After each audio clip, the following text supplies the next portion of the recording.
The leather soles of Abigail Everett's worn boots had holes so large she could feel every stone beneath her feet as she trudged through the dusty streets of Vulture City, Arizona. But she couldn't afford new ones, not when every penny went toward keeping her younger brother fed and housed in the boarding school 3 towns over.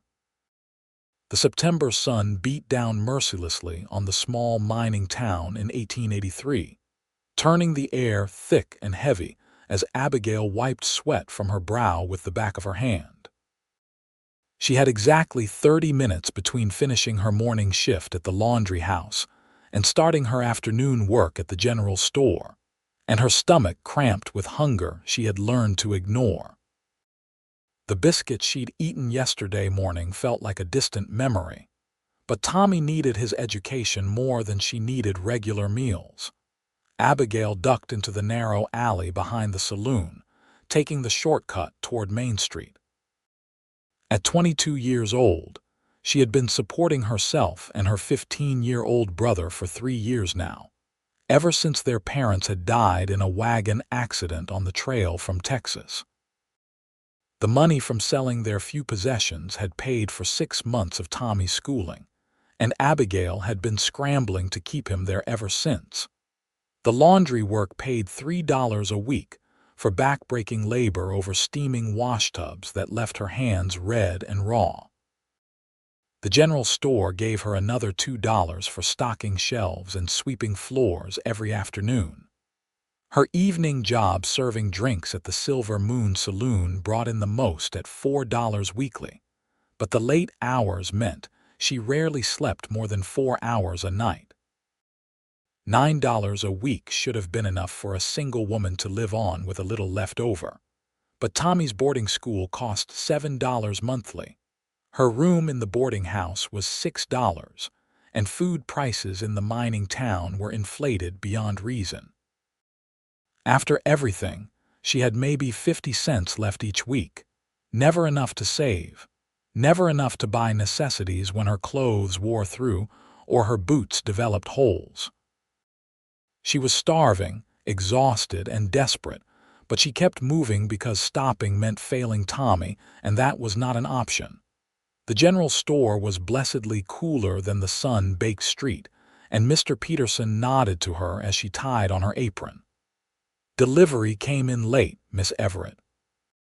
Going to need you to unpack all those crates in the back." Abigail nodded, swallowing against the dizziness that swam through her vision. When had she last had water? She couldn't remember. She moved through the storage room mechanically, lifting boxes that seemed heavier than usual, stacking cans on shelves with trembling fingers. Her vision blurred at the edges, and she gripped the shelf to steady herself. "You look pale as death, Mrs. Henderson said when she came in to purchase flour. The older woman's eyes were sharp with concern. "When did you last eat, girl?" "I'm fine, madam," Abigail said automatically, forcing a smile. "Just the heat." Mrs. Henderson pursed her lips but didn't argue. She paid for her goods and left, glancing back once before the door swung shut behind her. The afternoon crawled by with agonizing slowness. Abigail's hands shook as she measured out sugar and coffee for customers, and twice she had to grip the counter when her knees went weak. Mr. Peterson was watching her with increasing concern, but he said nothing until her shift ended. "Miss Everett, I hate to say this, but you're looking poorly. If you need to take tomorrow off, I'll be here," Abigail said quickly. She couldn't afford to miss even one shift. "Thank you, Mr. Peterson." She had 90 minutes before her evening shift at the saloon started. Normally, she used this time to rest in her tiny room, but today she had received a letter from Tommy's headmaster requesting an additional $2 for books. $2 she didn't have and couldn't imagine finding. Abigail sat on the edge of her narrow bed and allowed herself exactly 5 minutes to feel the weight of her situation. Then she stood, splashed water on her face from the basin, and changed into her saloon dress.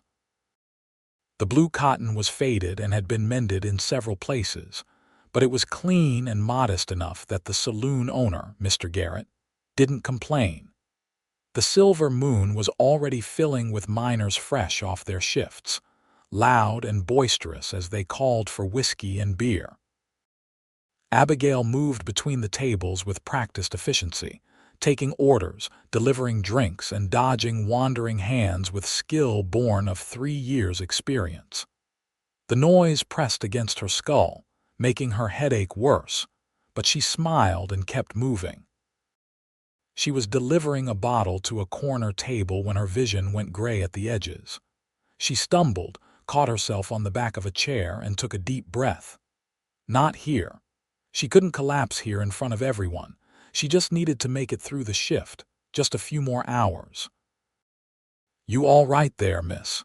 The voice was deep and rough, edged with genuine concern. Abigail blinked hard, forcing her vision to clear, and found herself looking at a man she had never seen before. He sat alone at a table near the window, and even seated she could tell he was tall. He wore a dusty brown hat pushed back to reveal dark hair and eyes the color of worn leather. His face was tanned and weathered, with lines around his eyes that spoke of long hours in the sun. He looked to be in his late 20s, maybe 30, with the build of a man who worked hard for his living. "I'm fine, sir," Abigail said, straightening. "Can I get you something?" He studied her for a long moment, and she had the uncomfortable feeling he could see right through her. "Whiskey," he finally said. "And when did you last eat?" The question caught her off guard. "That's not your concern." "Maybe not, but you look about ready to fall over." He leaned back in his chair, still watching her with those steady eyes. "Sit down before you collapse." "I'm working," Abigail said stiffly. "Then I'm ordering food," he said. "And you're going to bring it over and eat it while I have my whiskey. Call it a strange request from a customer if you want." Abigail wanted to refuse, but her stomach chose that moment to cramp painfully, and she had to close her eyes against another wave of dizziness. When she opened them, the stranger was still watching her, patient and unmoved. "Fine," she said quietly, "but I'm paying you back." "Sure," he agreed easily, though something in his tone suggested he had no intention of taking her money. 20 minutes later, Abigail found herself sitting across from the stranger with a plate of stew and bread in front of her. Her hands trembled as she picked up the spoon, and she had to force herself to eat slowly when every instinct screamed to devour the food as fast as possible. The stranger sipped his whiskey and said nothing, giving her the dignity of silence. The stew was simple but hot and filling, and Abigail felt strength seeping back into her limbs with every bite.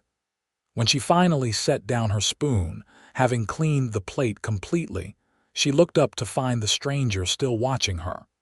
"Thank you," she said, meaning it. "I'll pay you back when you work 3 jobs," he interrupted. It wasn't a question. Abigail stiffened. "How do you know that? Small town. People talk. You work the laundry, the store, and here." He tilted his head slightly. "And you're still hungry enough to nearly pass out. So either you've got expensive habits or you're supporting someone." "My brother," Abigail said before she could think better of it. "He's at boarding school in Prescott. I'm keeping him there." The stranger nodded slowly. "That's admirable, but you're going to kill yourself at this rate." "I don't have a choice." "Everyone has choices," he said. "Some are just harder than others." He paused, then leaned forward slightly. "I'm looking to hire someone. The job pays $15 a week." Abigail stared at him. $15 was more than she made at all 3 jobs combined. It was impossible. Nothing paid that much, not for someone like her. "What kind of job?" she asked suspiciously. "Managing my ranch. I've got a spread about 5 miles outside town. 200 head of cattle, 3 horses, and a house that hasn't been properly cleaned or organized in about 5 years. He said it matter-of-factly, without embarrassment. I need someone who can keep the books, manage supplies, oversee the cooking and cleaning. I'm on the trail most days managing the herd and fixing fences. Place needs a woman's touch, or so my mother would say if she could see it. I don't know anything about ranching, Abigail said slowly. Don't need you to know ranching. I handle the cattle and the land. Need you to handle everything else. The house, the accounts, the planning, making sure we don't run out of coffee or ammunition or whatever else. He paused. Room and board included, meals provided. The $15 would be yours to keep. Abigail's heart was pounding. It sounded too good to be true, which usually meant it was. Why me? You don't even know me. I know you're a hard worker. I know you're dedicated enough to work yourself to death for your brother. I know you're honest, or Mr. Peterson wouldn't keep you at the store. He shrugged. And I watched you handle 3 different drunks trying to grab you tonight without breaking stride. That takes skill. What's your name? Abigail asked. Thomas Sullivan. Most people call me Sully. He extended his hand across the table. And you're Abigail Everett. She shook his hand, feeling the calluses on his palm, the strength in his grip. How long have you been asking about me? Since I rode into town this morning, and Mrs. Henderson told me about the young woman working herself to death trying to keep her brother in school. His eyes were steady on hers. I've been looking for the right person for this job for 6 months. Everyone I've talked to has been wrong in some way. Too lazy, too dishonest, too interested in things that aren't their business. But you might be exactly right. Abigail's mind raced. $15 a week. She could pay for Tommy's school, save money for the first time in 3 years, maybe even afford new boots. But living on a ranch, alone with a man she didn't know, I couldn't, she said slowly. It wouldn't be proper, me living out there with you unchaperoned. Thomas took another sip of his whiskey. There's a bunkhouse that's been empty since my ranch hand moved to California last year. You'd have your own space, completely separate from the main house. And I'm gone most days from dawn until after dark. You'd barely see me except at meals. People would still talk. People talk anyway, Thomas said. Question is whether you care more about their talk or about taking care of your brother and yourself. It was a fair point, and Abigail didn't have a good answer. She looked down at the empty plate in front of her, thinking about the holes in her boots and the gnawing hunger that had become her constant companion. I need to think about it, she said finally. Thomas nodded and stood, dropping coins on the table that more than covered the meal and his whiskey. I'll be in town through tomorrow, staying at the boarding house, room 12. You let me know by noon tomorrow, and if you say yes, we can ride out to the ranch so you can see the place before you decide for sure. He touched the brim of his hat and walked out, leaving Abigail sitting at the table with a head full of thoughts and a stomach that was full for the first time in weeks. The rest of her shift passed in a blur. Abigail's mind kept circling back to Thomas Sullivan's offer, picking it apart from every angle, looking for the trap she was sure must be hidden somewhere. But no matter how she examined it, she couldn't find one. He seemed genuine, straightforward in a way that was uncommon in men. And $15 a week would change everything. When she finally made it back to her room well after midnight, Abigail lit her single candle and pulled out the letter from Tommy's headmaster. Her brother's last letter was tucked inside, written in his careful schoolboy script. He wrote about his classes, about learning Latin and mathematics, about his dream of becoming a teacher one day. He never complained, never asked for more than she was already giving, but Abigail knew he was wearing patched clothes and sometimes went without proper meals just like she did. She thought about Thomas Sullivan's offer until dawn broke through her window, and by the time she dragged herself to the laundry house for her morning shift, she had made her decision. At 11:30, Abigail knocked on the door of room 12 at the boarding house. Her hair was still damp from washing, and she wore her best dress, which wasn't saying much. Thomas opened the door almost immediately, as if he had been waiting. "I'll take the job," Abigail said without preamble. "But I want to see the ranch first, and I want everything in writing. The wages, the terms, everything." Thomas smiled for the first time, and it transformed his serious face into something warmer. "That's smart thinking. I wouldn't trust someone who didn't ask for it in writing." He reached for his hat. "Let me settle up here and we'll ride out." "Did you eat breakfast?" "Yes," Abigail lied.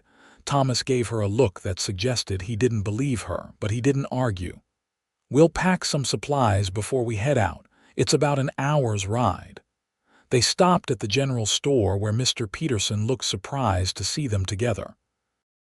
Thomas bought a substantial amount of food, loading it all into saddlebags while Abigail watched uncomfortably.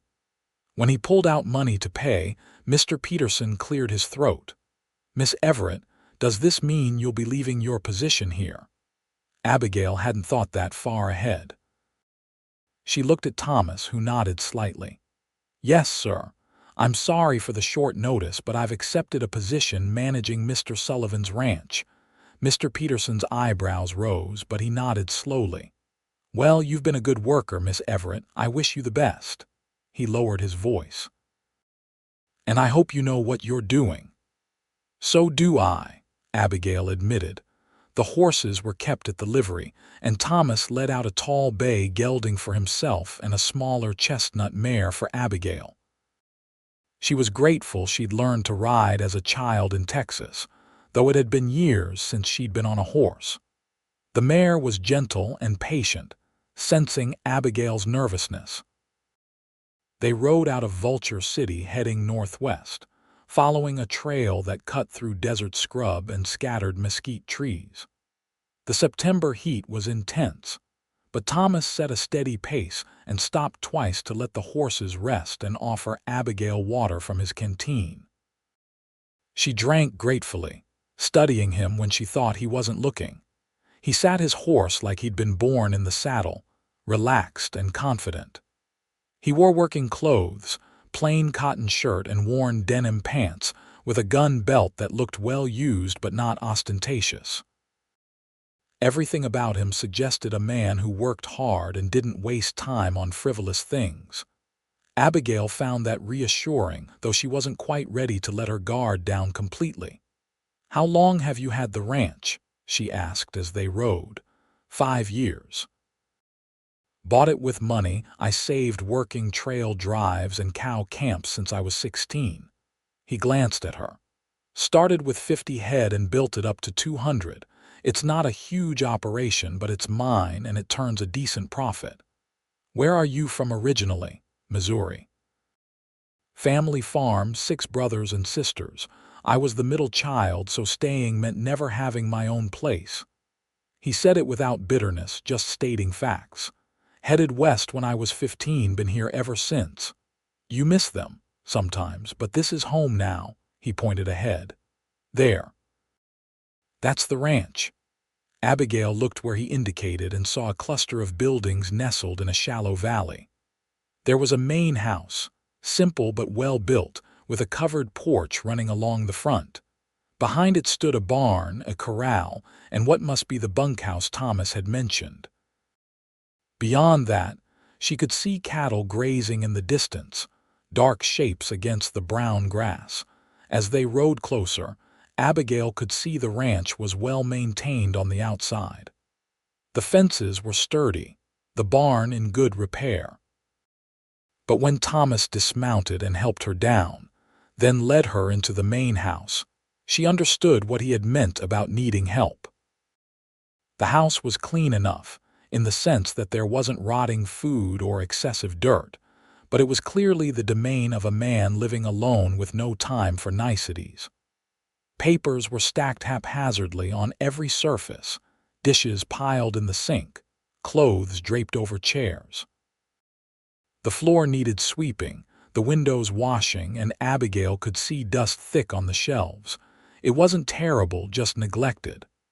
"I know it's a mess," Thomas said, sounding almost apologetic. "I keep up with the worst of it, but I don't have time for much else." Abigail walked through the room slowly. The main room served as kitchen and living area, with a large fireplace and a sturdy table. 2 bedrooms opened off the main room, one clearly Thomas's, the other empty except for a dusty bed frame. There was a root cellar, a small office where the papers seemed even more chaotic, and a back room for washing up. "The bunkhouse has its own bedroom, sitting area and stove," Thomas said, leading her back outside. "Built it for my ranch hand, but it's been empty since he left." The bunkhouse was smaller but comfortable, with good furniture and a serviceable stove. It was private, separated from the main house by a good 50 yards. Abigail could see herself living here, see herself making this work. "What exactly would my responsibilities be?" she asked, turning to face Thomas in the dusty yard. "Managing the household accounts and supplies, making sure we don't run low on anything important, keeping the house in order, cooking meals, maybe eventually managing any other hands I hire, though right now it's just me." He paused. "I don't expect you to work from dawn to dusk like you've been doing. The job is managing things, not breaking your back. You'd have time to yourself." Time to herself. Abigail couldn't remember the last time she'd had that luxury. "When would you want me to start?" she asked. "Tomorrow, if you're willing.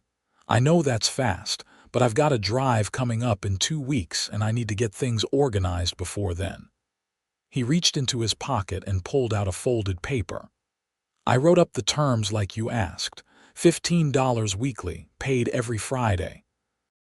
Room and board provided, meals included. You're responsible for household management and nothing else. Either of us can end the arrangement with 2 weeks' notice." "Fair." Abigail took the paper and read it carefully. It was exactly as he described, written in neat handwriting and signed at the bottom. She pulled a pencil from her pocket and signed her own name, then handed it back. "I'll need tomorrow to settle things in town. Tell my landlady, make sure my other employers know I'm leaving properly." She met his eyes. "But I can start the day after tomorrow if that works." Thomas extended his hand and Abigail shook it. His grip was firm and warm, and something about the gesture felt significant, like they were sealing more than just an employment agreement. "Welcome to the Broken S Ranch, Miss Everett," Thomas said. They rode back to town in the afternoon light, talking more easily now.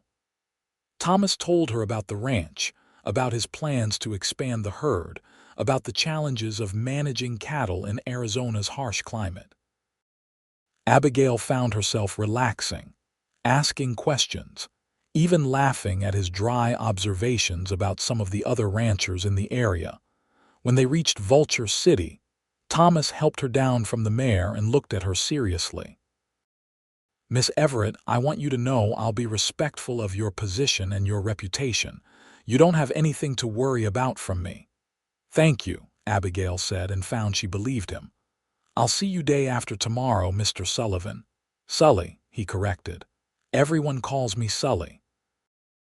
That night, Abigail quit all 3 of her jobs, wrote a long letter to Tommy explaining her new position and assuring him his school fees would continue without interruption, and packed her few belongings into a battered carpet bag. She felt lighter than she had in 3 years, as if the constant weight of exhaustion and worry had finally lifted enough for her to breathe. The next morning, she settled her accounts with the landlady, said goodbye to the few people in town she'd become friendly with, and tried not to think about how drastically her life was about to change. Mrs. Henderson found her on the street and pulled her aside. "That Sullivan man is decent from what I hear," the older woman said. "Works hard, pays his debts, doesn't cause trouble, but you be careful, girl. A young woman alone with a man, no matter how proper the arrangement, people will talk." "I know," Abigail said. But I can't keep living like I was, Mrs. Henderson. I was starving and exhausted, and Tommy needs me healthy and able to support him." Mrs. Henderson nodded slowly. "Just remember you can come back to town if things don't work out. Don't let pride keep you in a bad situation." Abigail promised she would be careful, thanked Mrs. Henderson for her concern, and tried to quell the nervous flutter in her stomach. She was doing the right thing. She had to be. Thomas arrived at noon the next day with a small wagon to carry her belongings. He loaded her single bag and the few books she owned with care, then helped her onto the wagon seat. As they rolled out of Vulture City, Abigail looked back once at the town that had been her home for 3 years, the place where she'd worked herself nearly to death trying to survive. She didn't feel sad to leave it behind. The ranch looked different in the morning light, more welcoming somehow.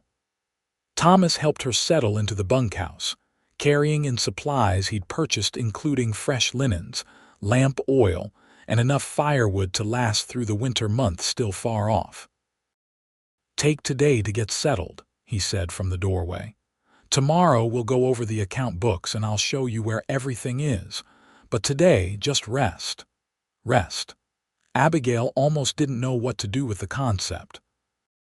But after Thomas left, she made up the bed with the new linens, unpacked her few possessions, and then simply sat in the chair by the window looking out at the ranch spread before her. For the first time in 3 years, she didn't have to be somewhere, didn't have to rush through exhaustion to the next obligation. She could just be. She must have dozed off because the next thing she knew, there was a knock at the door. She opened it to find Thomas standing there with a covered plate. "Figured you might be hungry," he said. "Made extra stew." The stew was good, hearty, and filling, and Abigail ate while Thomas sat on the porch step, giving her space but keeping her company. They talked about small things, about the weather and the cattle and the best places to buy supplies. It was comfortable, easy in a way Abigail hadn't expected. Over the next few days, she learned the rhythm of the ranch. Thomas was up before dawn, usually gone by the time she woke, working with the cattle or riding fence lines. She spent her mornings organizing the chaos of the main house, creating systems for the paperwork, scrubbing away years of accumulated dust. The accounts were a mess, but Abigail had a head for numbers and quickly brought order to the ledgers in the afternoons. She cooked meals that they ate together in companionable silence, and then she would return to the bunkhouse while Thomas went back to work. The evenings were hers, hours of blessed solitude where she could read or simply sit and watch the sunset paint the desert in shades of orange and gold. She started gaining weight, her hollow cheeks filling out, the dark circles under her eyes fading. Her hands, no longer raw from laundry work, began to heal. She felt human again, felt like a person instead of just a collection of exhaustions and obligations. Thomas treated her with unfailing respect and courtesy. He never made her uncomfortable, never crossed the boundaries of their professional arrangement. But Abigail found herself looking forward to their meals together, to the conversations that grew longer and more personal as the days passed. He was intelligent and thoughtful, with a dry sense of humor that caught her off guard and made her laugh. And there was something solid about him, something steady and trustworthy that made her feel safe in a way she hadn't since her parents died. 3 weeks into her employment, Abigail received a letter from Tommy. He wrote excitedly about his classes, about the new books he was able to buy with the extra money she'd sent, about how proud their parents would be of her. Reading his words, Abigail felt tears prick her eyes, relief and gratitude washing over her in waves. She had done it. She was taking care of him, and she was taking care of herself, and for the first time it didn't feel impossible. That evening she made Thomas's favorite meal, beef and potatoes with fresh bread she'd learned to bake in the ranch's kitchen. When he came in from the day's work, dusty and tired, his face lit up at the sight of the table. "You're spoiling me," he said, washing up at the basin. "You saved my life," Abigail replied simply. "This is the least I can do." Thomas turned to look at her, water dripping from his hands. "I gave you a job. You're the one who's transforming this place." It was true that the ranch looked different now. The house was clean and organized, the accounts up to date, supplies carefully managed so they never ran short of necessities. But more than that, there was a feeling of home here now, something that had been missing when it was just Thomas living alone. They ate dinner together, and afterward Thomas didn't immediately head back out to finish evening chores like he usually did. Instead, he poured coffee for both of them and sat back down at the table. "Can I ask you something personal?" he said. Abigail nodded, curious. "Why didn't you just send your brother to live with relatives? Wouldn't that have been easier than working yourself to death?" "We don't have any relatives," Abigail said quietly. "Our parents were only children and their parents are all gone. It's just Tommy and me." She wrapped her hands around the warm coffee cup. "And even if we had family, I wouldn't send him away. He's my responsibility, and I want him to have the education and opportunities our parents would have wanted for him. He's lucky to have you. I'm lucky to have him. He's all I have left of my family." She looked up at Thomas. "What about you? You said you have brothers and sisters, 4 brothers, 2 sisters, all still in Missouri as far as I know. I write to my mother a few times a year, but we're not close." He stared into his coffee. "They thought I was foolish, heading west with nothing but a horse and a bedroll. Maybe I was, but I wanted something that was mine, you know, not just a piece of the family farm." "You built something good here," Abigail said. "You should be proud." Thomas smiled at her, and something in his expression made her heart skip. It was just a look, nothing improper, but there was warmth in it, appreciation, and maybe something more. Abigail looked away, suddenly flustered, and stood to clear the dishes. "Let me help," Thomas said, standing as well. They washed dishes side by side, and Abigail was acutely aware of how close he was, of the heat radiating from his body, of the brush of his sleeve against hers. It wasn't romantic, she told herself. It was just proximity, just the natural result of 2 people sharing a space. But her pulse was racing, and when Thomas handed her a plate to dry, their fingers touched and she felt it like a spark.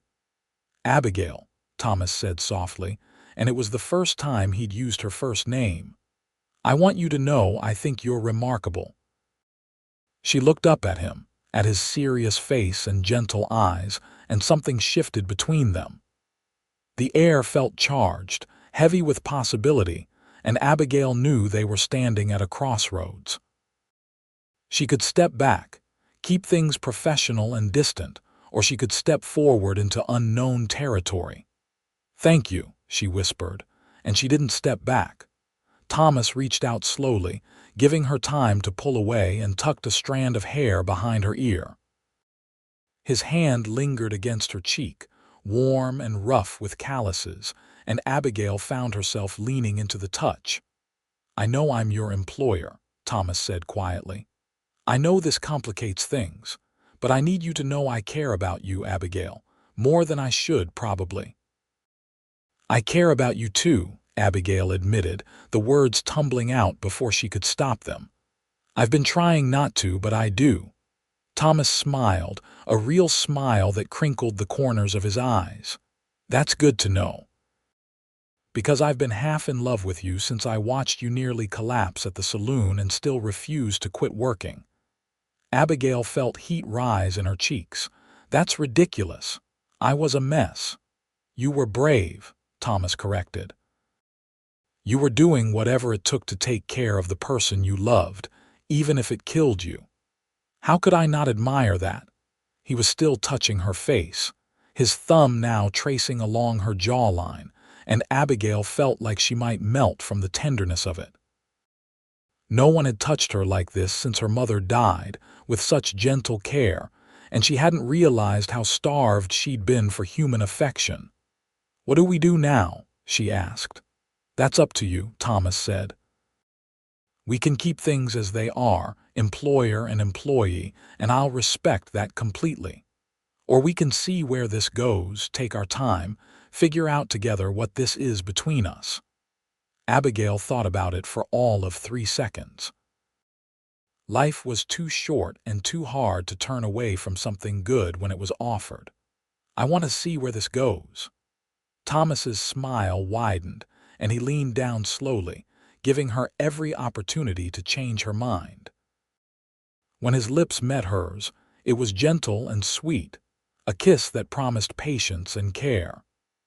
Abigail kissed him back, her hands coming up to rest on his chest, feeling his heartbeat strong and steady beneath her palms.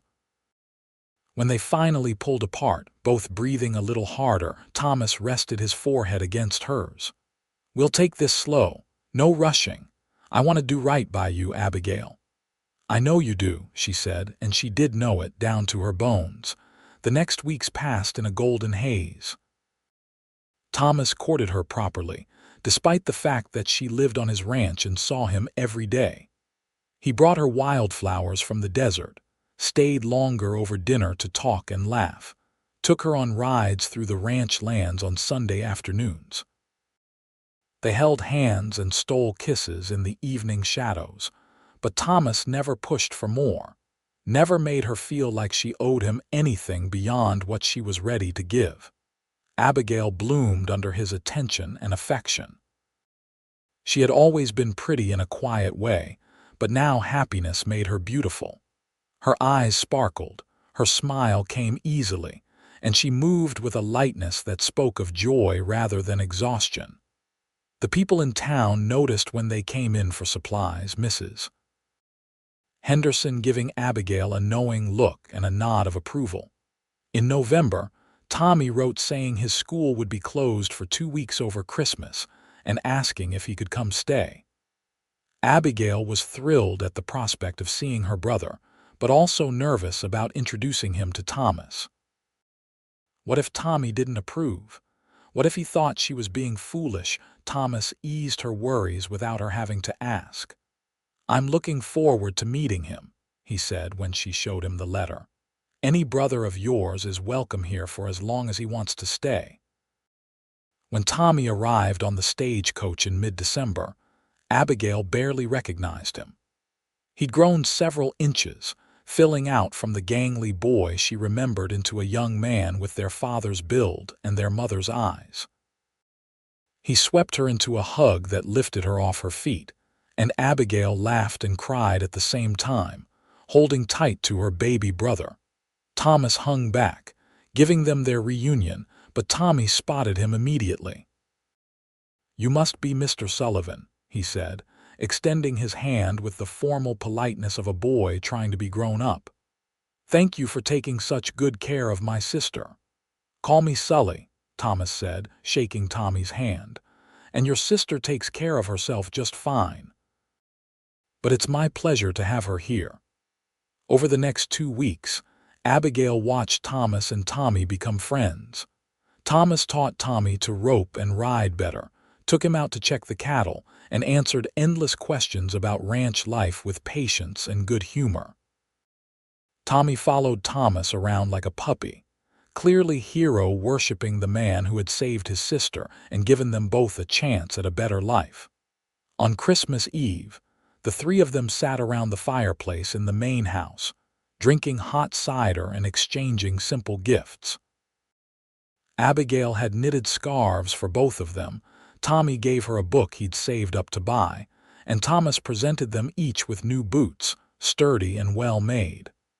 When Abigail started to protest the expensive gift, Thomas shook his head. "You can't manage a ranch in boots with holes," he said firmly. "Consider it a work necessity." Later, after Tommy had gone to bed in the bunkhouse, Thomas and Abigail sat together on the porch despite the December chill. She was wrapped in a blanket, tucked against his side with his arm around her shoulders. "He's a good kid," Thomas said. "You've done well with him. He likes you," Abigail replied. "I can tell. Good, because I'm planning on being around for a long time and I'd like his blessing." Abigail looked up at Thomas. "His blessing for what?" Thomas shifted to face her more fully. "I know we haven't been courting long. Only a couple months, really. But Abigail, I knew I wanted this the first time I saw you refusing to give up despite being at the end of your strength. I've spent my whole adult life building this ranch, making something I could be proud of, but it didn't feel complete until you arrived. You've made this place a home. You've made my life better in every possible way." He reached into his pocket and pulled out a small box. Abigail's heart started pounding. "I love you," Thomas said simply, "and I want to spend the rest of my life with you if you'll have me. I'm asking you to marry me, Abigail. Be my wife, my partner in every sense. Help me build this ranch into something great. Let me take care of you the way you deserve to be taken care of." Abigail felt tears streaming down her cheeks. "Yes," she said, her voice breaking on the word. "Yes, Thomas, I'll marry you." He opened the box to reveal a simple gold band set with a small diamond. It wasn't extravagant, but it was beautiful, and when he slipped it onto her finger, it fit perfectly. Abigail threw her arms around his neck and kissed him with all the love and joy spilling out of her heart. When they finally pulled apart, both laughing and crying, Thomas said, "I should probably ask Tommy's permission tomorrow." "He'll say yes," Abigail assured him. "He already thinks of you like a brother." Christmas morning, Thomas did indeed ask Tommy's permission, and the boy whooped with joy, dancing around the kitchen like a child half his age. "Does this mean I can come visit all the time? Does this mean you're my brother? This is the best Christmas ever." They were married in February at the small church in Vulture City, with half the town in attendance. Abigail wore a dress she'd sewn herself from fabric Thomas had bought her, white cotton with lace at the collar and cuffs. She'd never felt more beautiful than she did walking down the aisle toward Thomas, who waited for her with tears in his eyes. Mrs. Henderson cried through the ceremony, and Mr. Peterson gave her away since she had no father to do it. Tommy stood as witness, beaming with pride, and when the preacher pronounced them man and wife, the kiss they shared was sweet and full of promise. The wedding dinner was held at the ranch, with tables set up in the yard and food contributed by half the county. People danced and laughed late into the evening, and Abigail felt overwhelmed by how much her life had changed in just 6 months. From starving and desperate to married to a good man with a future full of possibility. That night, when it was finally just the two of them in the main house that was now truly their home, Thomas carried her over the threshold and set her down gently in their bedroom.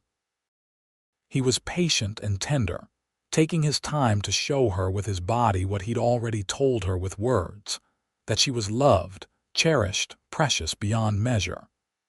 Abigail gave herself to him fully, without fear or reservation, and found joy she hadn't known existed.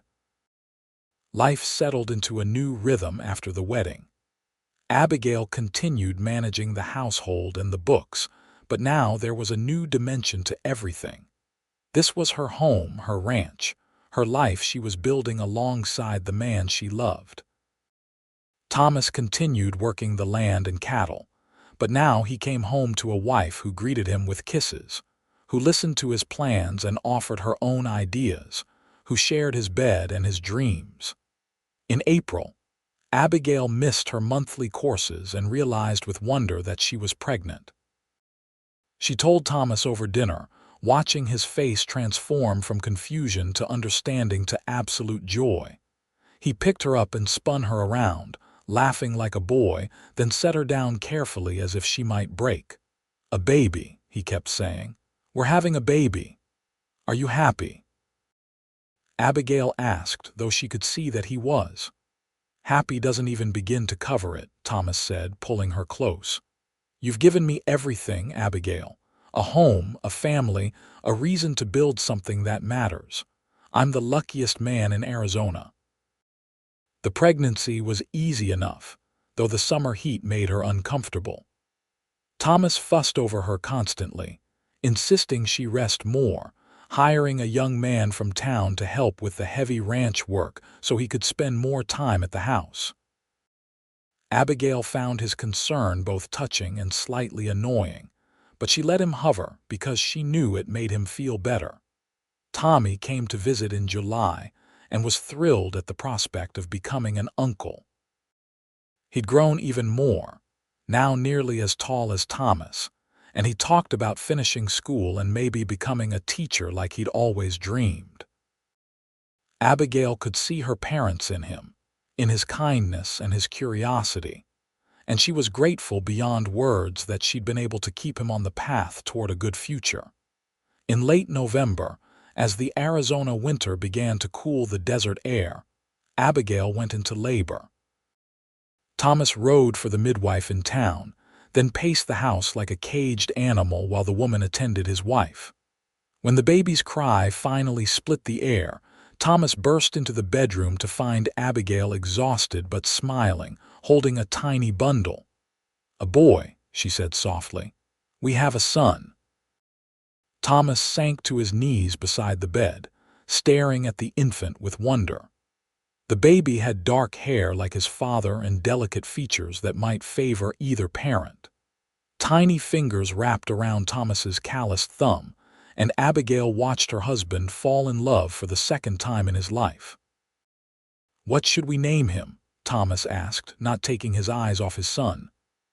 "I was thinking James after my father," Abigail said, "if that's all right with you." "James Sullivan," Thomas said, trying it out.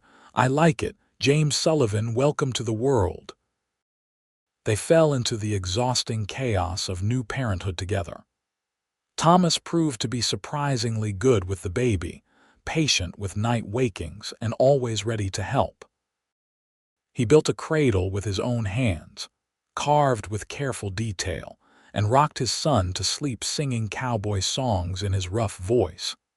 Abigail watched him with their baby and fell even more in love with her husband, seeing this new tender side of him.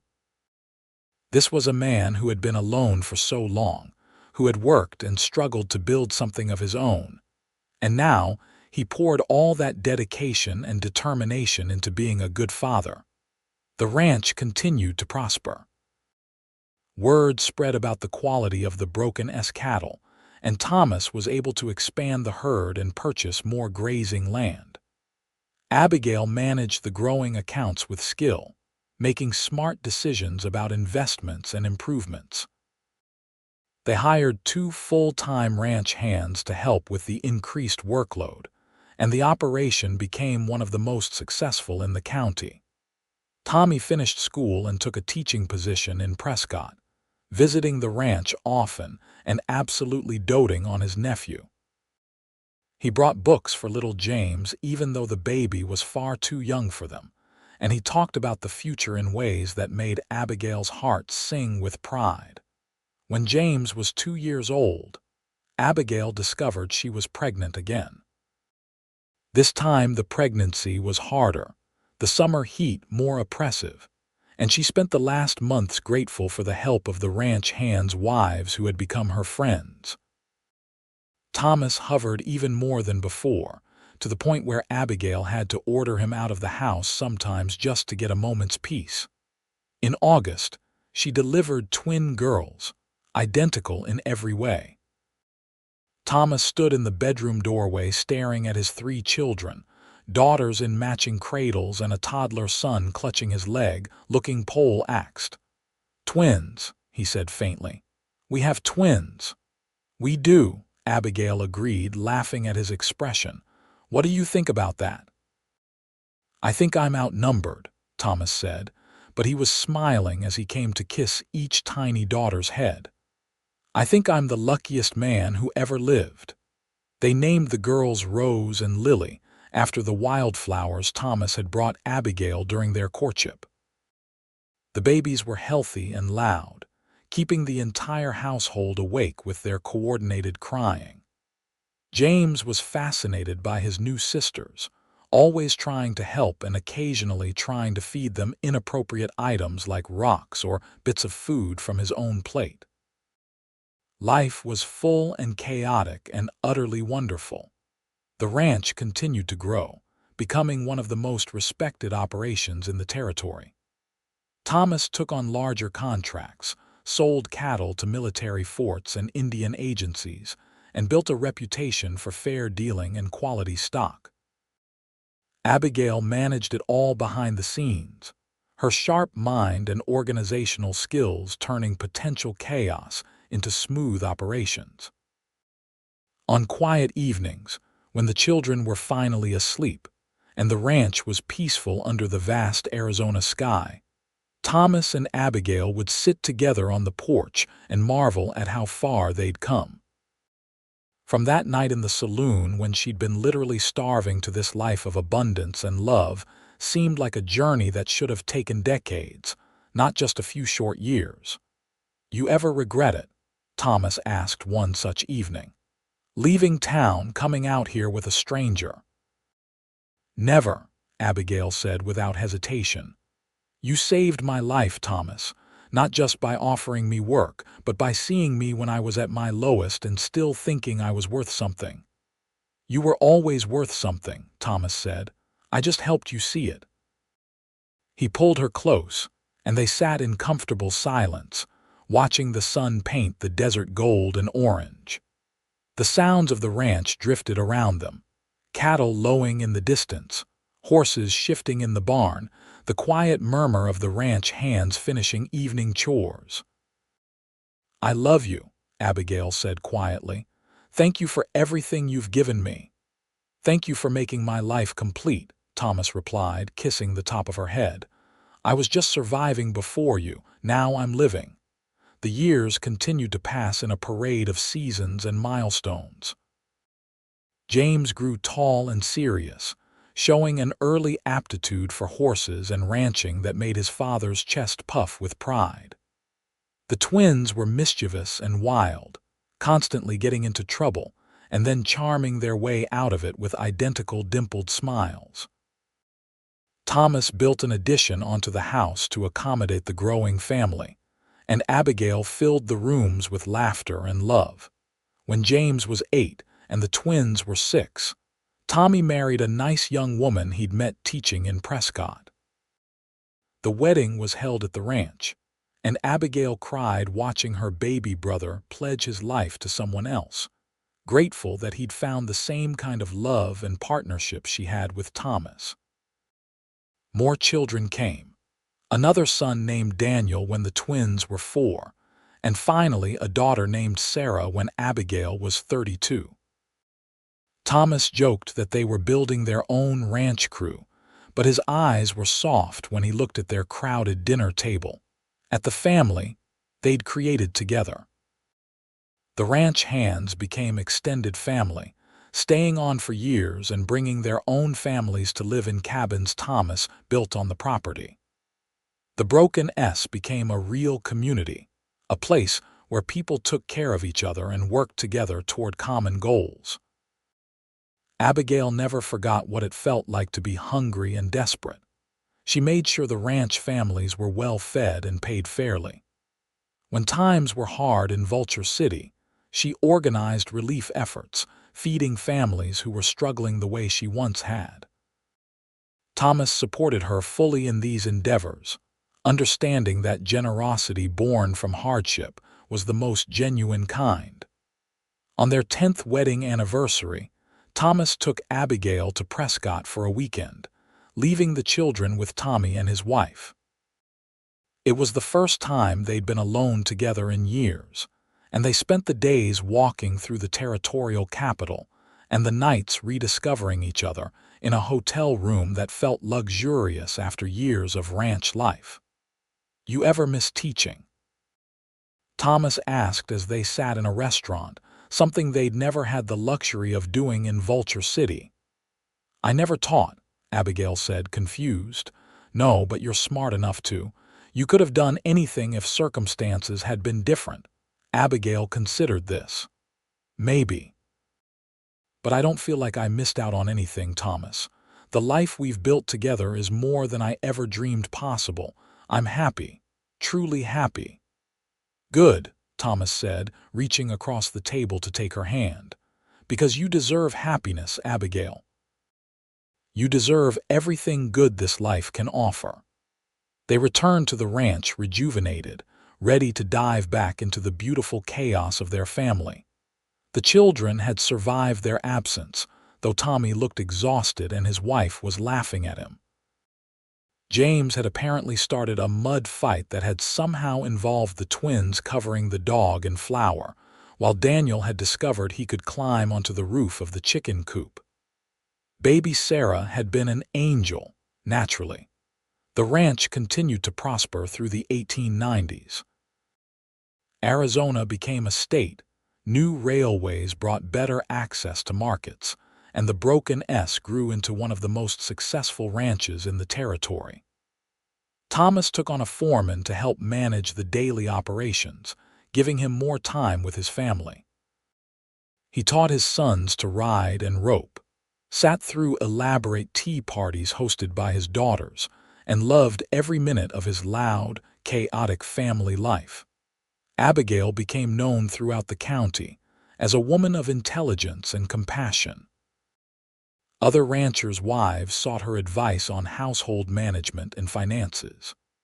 Young women who found themselves in desperate situations somehow heard about her and showed up at the ranch looking for help, and Abigail never turned anyone away. She hired them to help with the ever-growing household, giving them a safe place to land while they figured out their next steps. You're building an empire of rescued souls.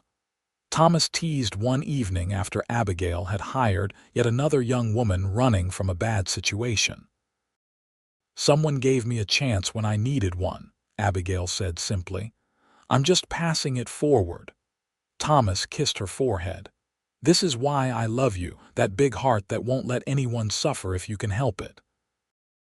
On their 15th anniversary, Thomas surprised Abigail with a trip to San Francisco.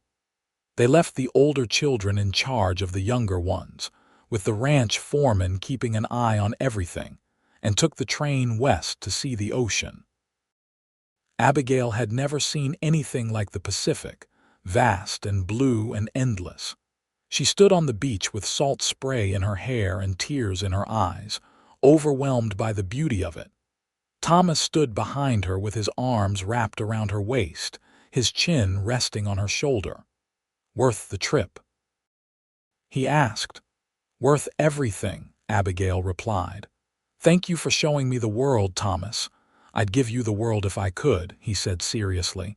Everything in it. You've given me so much, Abigail. A home, children, love, purpose. The least I can do is show you the ocean. They spent a week in San Francisco, seeing the sights and enjoying the city's cosmopolitan atmosphere. But both of them were happy to return to Arizona, to their ranch and their children and the life they'd built together. Home was where their family was, and nothing could compare to that. The children grew up surrounded by love and security that neither of their parents had known at the same age. James developed into a quiet, thoughtful young man who loved the ranch as much as his father. The twins, Rose and Lily, were forces of nature, determined to prove that girls could do anything boys could. Daniel was creative and curious, always building something or taking things apart to see how they worked. Sarah, the baby, was gentle and sweet-natured, content to follow her older siblings and learn from them. Tommy's family grew as well, and holidays at the ranch became enormous affairs with cousins running wild and adults catching up around multiple tables pushed together. Abigail would stand in the kitchen preparing meals and watch through the window as Thomas played with all the children, biological and otherwise, and her heart would swell with gratitude for this life she'd been given. When Abigail was 40 years old, she and Thomas sat together on the porch watching the sunset on another day. Their youngest, Sarah, was 13 now, growing into a young woman who looked just like her mother. James was 20 and had taken over much of the day-to-day ranch operations, showing the same dedication and skill his father had. The twins were 18, beautiful and wild and already breaking hearts in Vulture City. Daniel was 16 and talking about going to university to study engineering. "We did good," Thomas said quietly, his hand finding Abigail's in the space between their rocking chairs. "We did," Abigail agreed. "Better than good." "I think about that night in the saloon sometimes," Thomas admitted. "What would have happened if I hadn't come to town that day, if Mrs. Henderson hadn't told me about you? I don't like to think about it," Abigail said honestly. "I was so close to the edge, Thomas. Another few weeks and I don't know if I would have survived. But you did survive. You're strong, Abigail, you always were." He squeezed her hand. "I just gave you a chance to show it." "You gave me everything," Abigail corrected. "A home, a family, love, security. You saw past the hunger and exhaustion to the person underneath. No one else did that." They sat in comfortable silence as the sun dipped below the horizon, painting the sky in brilliant colors. 22 years since that first night when Thomas had ordered her to sit and eat, to accept help from a stranger. 22 years of building a life together, of facing challenges and celebrating victories, of raising children and growing old together. "What do you want to do for the next 22 years?" Thomas asked, a smile in his voice. "This," Abigail said simply. "Keep living this life with you. Watch our children grow and make their own families, maybe meet some grandchildren, keep the ranch running, stay right here in the place we built together." "That sounds perfect," Thomas said. "Absolutely perfect." The years continued their steady march forward. James married a smart young woman from Prescott who fit seamlessly into ranch life. The twins, despite their wild ways, both found good men who could keep up with them. Rose married a rancher from a neighboring spread, while Lily surprised everyone by falling for a lawyer from Phoenix. Daniel went off to university and came back with a degree in civil engineering and a city-bred wife who gamely learned ranch life, despite having grown up in luxury.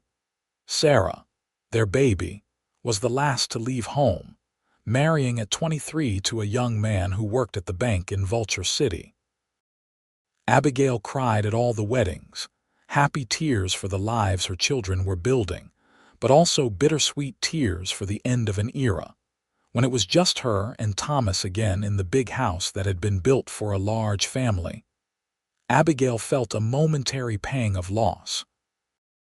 But then Thomas pulled her close and said, "Just like it was in the beginning, you and me. And now we have 6 children and 13 grandchildren," Abigail said, laughing through her tears. "True, definitely not as quiet as the beginning." Thomas kissed her forehead. "But I wouldn't change a single thing."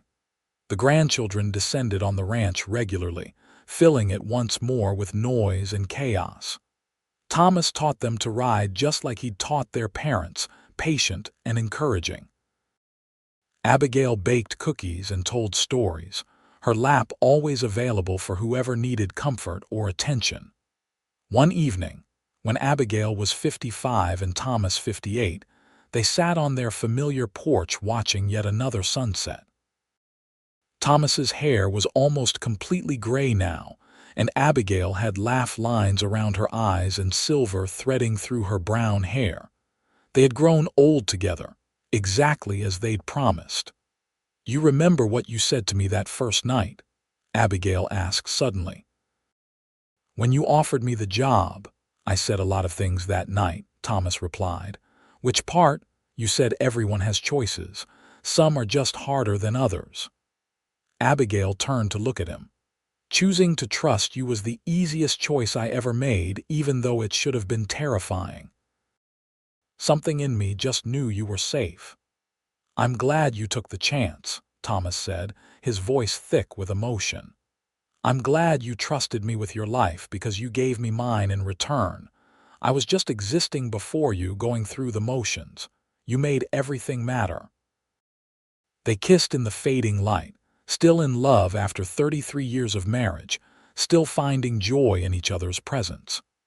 The ranch spread out around them, prosperous and thriving, a testament to what they'd built together through hard work and dedication and love. One of their grandsons came running up to the porch then, breathless with excitement about a new calf he'd helped James deliver. Thomas stood to go see the calf, and Abigail watched her husband walk away with their grandson's hand in his, still strong and capable despite the years. She thought about the woman she'd been at 22, desperate and starving, working herself to death because she didn't see any other option. That woman would never have believed she could end up here in this life of abundance and love. But she had, because a stranger had seen her worth when she couldn't see it herself. The evening air was cooling, carrying the familiar scents of the ranch, livestock and hay, desert sage and horses. Abigail breathed it in deep, letting gratitude wash over her.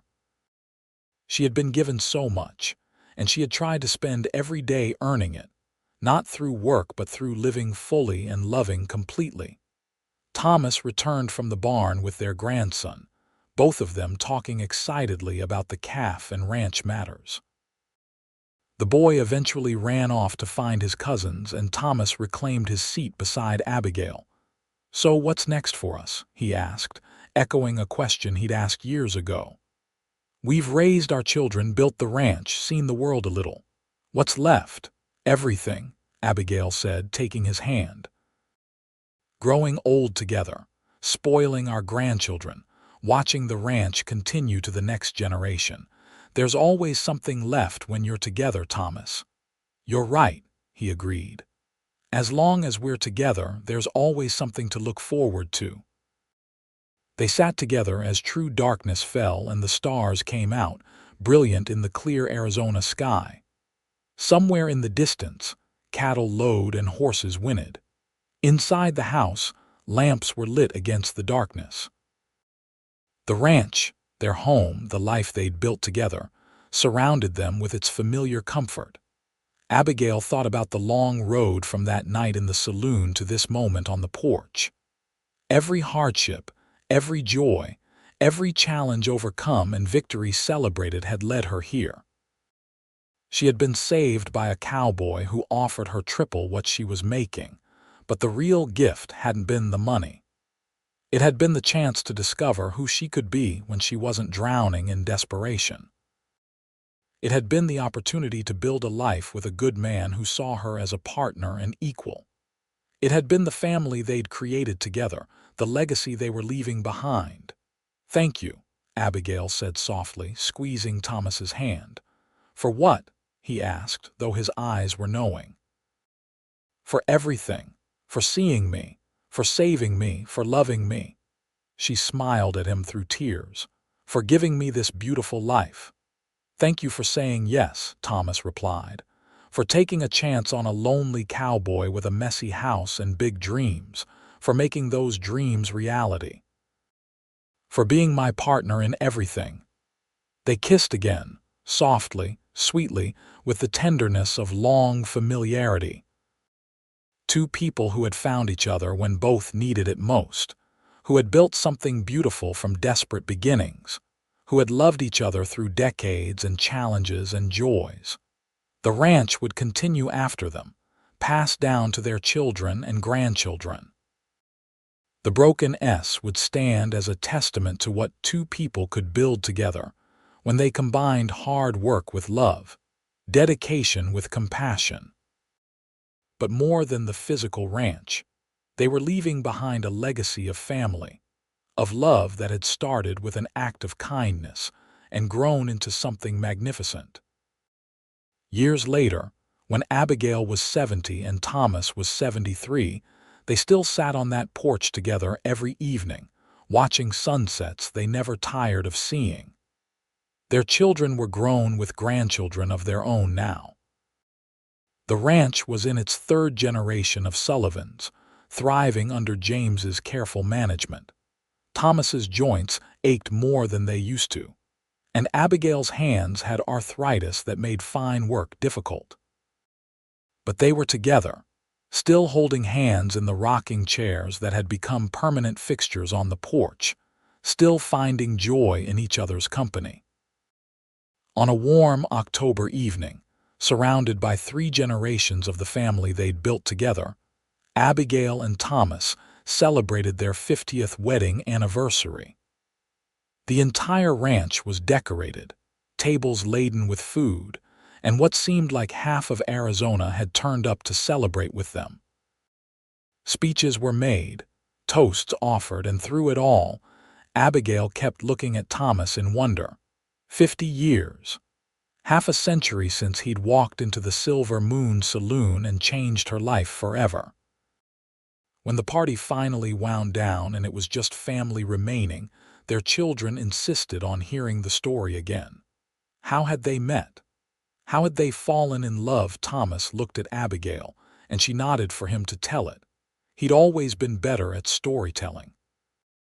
"Your mother was the bravest person I'd ever seen," Thomas began, his voice carrying despite his age. Working 3 jobs, starving herself to keep her brother in school, refusing to give up no matter how hard things got. I knew the moment I saw her that she was special. So I offered her a job managing this ranch, and somehow she was crazy enough to say yes to a stranger. "Best decision I ever made," Abigail interjected, making everyone laugh. "Best decision we both made," Thomas corrected, reaching for her hand. "She came out here and turned this place from a house into a home. Turned my life from lonely existence into something worth living. And every day since then, I've thanked God that Mrs. Henderson told me about the young woman working herself to death, because that led me to your mother." The grandchildren sighed at the romance of it, and the great-grandchildren, too young to fully understand, nonetheless smiled at the love evident in their great-grandparents' faces. Later, when everyone had finally gone home or to bed, Abigail and Thomas sat alone on the porch one more time. The ranch was quiet around them, peaceful in the moonlight. 50 years, Thomas said softly. "Hard to believe sometimes." "Best 50 years of my life," Abigail said. "Thank you for all of it, Thomas. Every single day." "Thank you for saying yes to a stranger's job offer," Thomas replied. "Thank you for taking a chance. Thank you for this life, these children, this family. Thank you for everything." They sat together in the darkness, 2 people who had started with nothing but hope and determination, who had built an empire of love and family. The cowboy who had hired the starving woman for triple what she was making had gotten far more than a ranch manager. He'd gotten a partner, a love, a life worth living. And Abigail, who had been at her lowest point that night in the saloon, had found not just employment but salvation. She had found home in a person rather than a place, had discovered that sometimes salvation comes in the form of a stranger who sees your worth when you can't see it yourself. As they finally stood to go inside, Thomas wrapped his arm around Abigail's waist, and she leaned into him the way she had for 50 years. They walked into the house they'd built together, surrounded by memories and love, certain that whatever time they had left would be spent exactly like this. Together, grateful and deeply, permanently in love. The Broken S Ranch continued to thrive long after they were gone, a living testament to what they'd built. But more than land or cattle or success, their real legacy was the family they'd created, the love they'd shared, and the proof that sometimes the darkest moments lead to the brightest futures. Sometimes a starving woman and a lonely cowboy find each other at exactly the right moment, and from that chance meeting, a love story for the ages is born. And in the end, Isn't that what matters most? Not the hardships we endure, but how we overcome them. Not the desperation we face, but who reaches out to help us through it. Not the loneliness of our beginnings, but the love we find along the way. Abigail and Thomas found all of that and more. They found each other, and in doing so, found themselves. They built a life that mattered, raised children who carried their values forward, and loved each other until their very last days. The starving woman who couldn't afford food became a matriarch of a ranching dynasty. The lonely cowboy who lived in a messy house became the patriarch of a family known throughout Arizona for their integrity and compassion. Their story wasn't just about survival, though it started there. It wasn't just about love, though that was central to everything. It was about two people who chose each other, who worked together to build something beautiful, who faced every challenge as partners and celebrated every victory as one. And when their time finally came, first Thomas at 81, and then Abigail 6 months later at 78, they left behind a ranch that still bore the name Broken S. 5 children who had learned from their example, 22 grandchildren who carried their legacy, and 37 great-grandchildren who would never know hunger or desperation because of the foundation their great-grandparents had built. But more than any of that, they left behind a love story that their descendants would tell for generations. The story of how a cowboy saw a woman who was starving despite working 3 jobs and offered her one position that paid triple. How that simple act of kindness became a partnership, which became a courtship, which became a marriage that lasted 58 years. How 2 people who had every reason to be hard and closed off instead chose to be open and generous.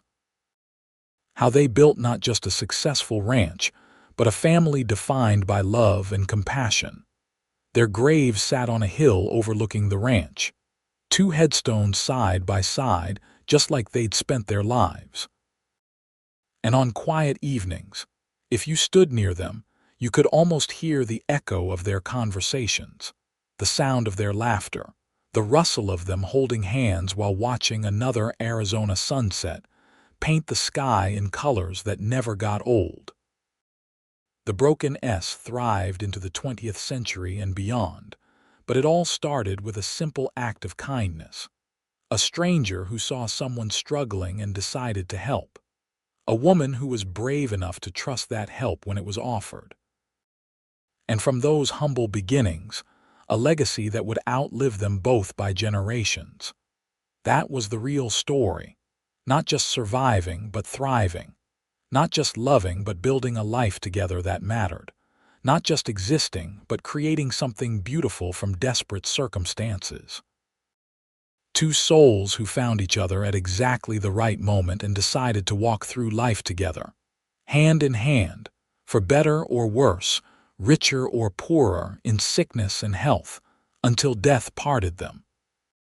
And even death couldn't truly part them, because their love lived on in every descendant, every sunset watched from the porch they'd built together, every story told about the cowboy and his starving bride who built an empire on love and hard work. That was their happy ending. Not perfect, because life never is, but real and lasting and full of love. Exactly the ending they both deserved, earned through years of choosing each other every single day. The end.